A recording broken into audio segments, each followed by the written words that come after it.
We all know how important sleep is for us, to be healthy in mind and body, and to be happy.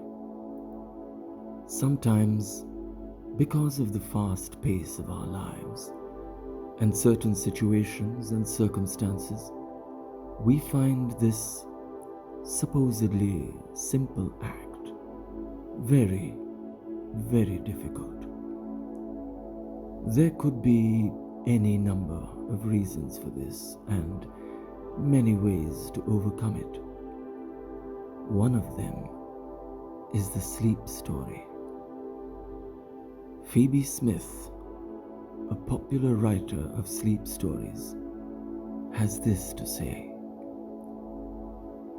a sleep story is a bedtime story, but for grown-ups. It goes back to the idea that when we were kids and we couldn't sleep, or we didn't want to sleep, our parents would read us a bedtime story. But we get to a certain age where for some reason we stop that. But if you think about it, it's actually a really good technique. Because you're not focusing on everything that's running through your head. You're not worrying about bills. You're not worrying about social media. You're focused on a story. But how many of us have someone these days that will sit down and read a bedtime story for us, especially when we're grown up? I think it's a combination of escapism, taking you away from the here and now. The reason most of us can't sleep is because we're lying there thinking, I can't sleep, and then we worry about the next day, and then it becomes a cycle of thought that we can't break.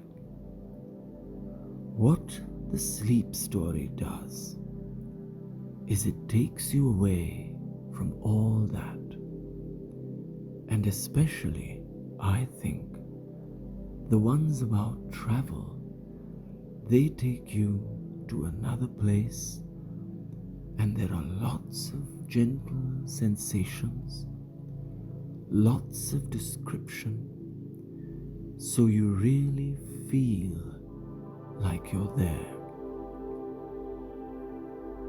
Pacing the story is important so that you are slowly and gently immersed into the place and taken on a journey so that you hopefully never reach the end. The idea was to do bedtime stories for grown-ups with someone reading to you. That someone today will be me.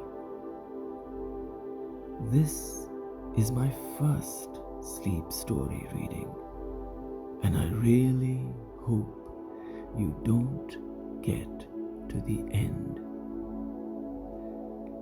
So lie down in your bed and make yourself as comfortable as possible. Switch off all the lights. Close your eyes. Feel your body relax from the top of your head all the way down to your toes, and gently breathe all your tension away as I read to you from a book called Wildwood. wood is a remarkable celebration of the transforming magic of trees. From the walnut tree at his Suffolk home, Roger embarks on his quest that takes him through Britain, across Europe, to Central Asia and Australia, in what lies behind our profound and enduring connection with wood and with trees. Meeting wanderers of all kinds, he lives in shacks and cabins, travels in search of the wild apple groves of Kazakhstan, goes coppicing in Suffolk, swims beneath the walnut trees in the south of France, and hunts bush plums with Aboriginal women in the outback.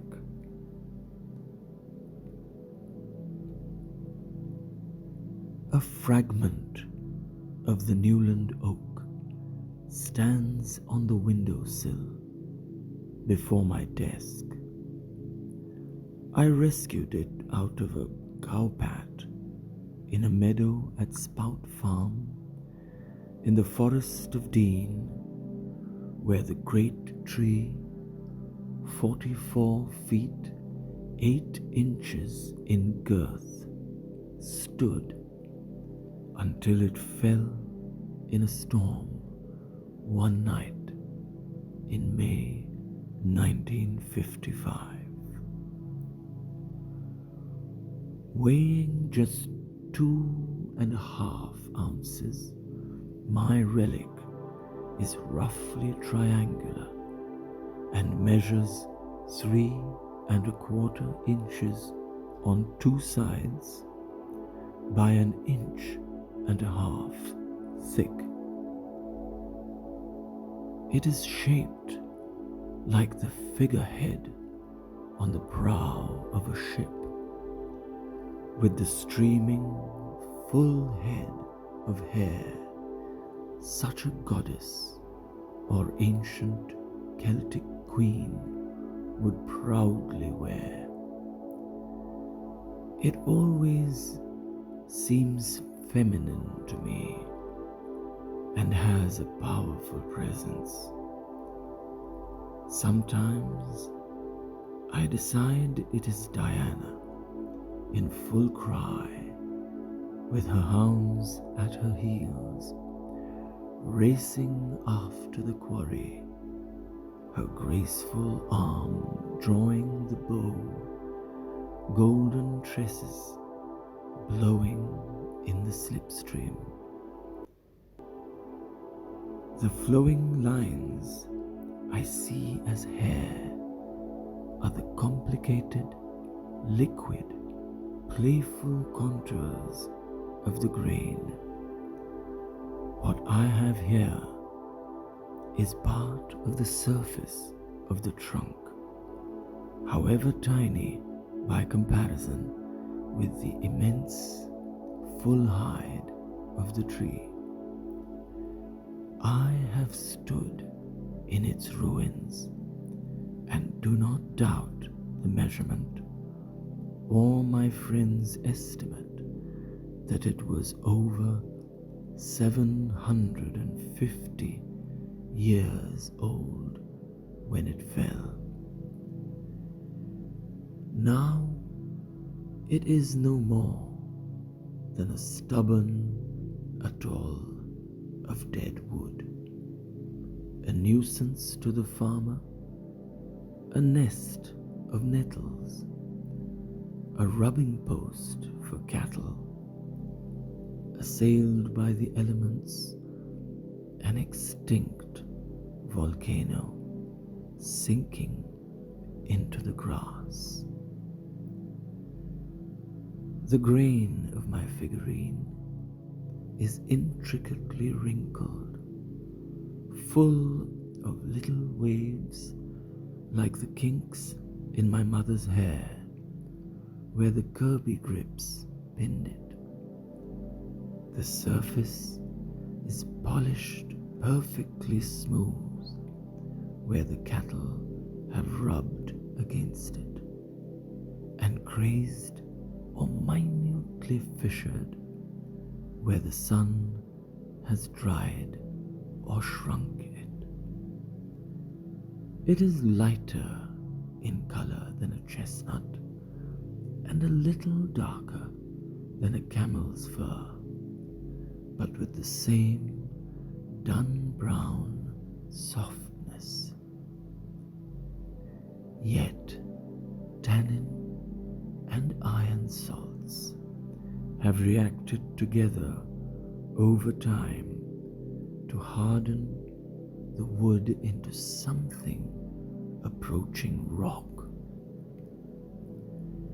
The inside surface has the look and the feel of it, and is even still raw from being broken off.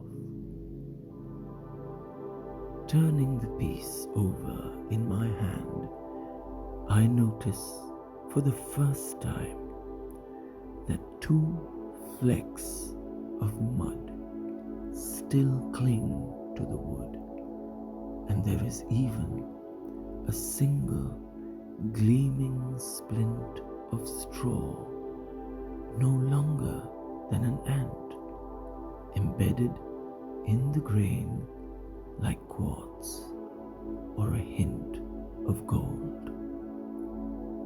Towards the base, the wood is of a darker hue, with a microscopic bird's eye pattern you might expect to find on the veneer of a harpsichord.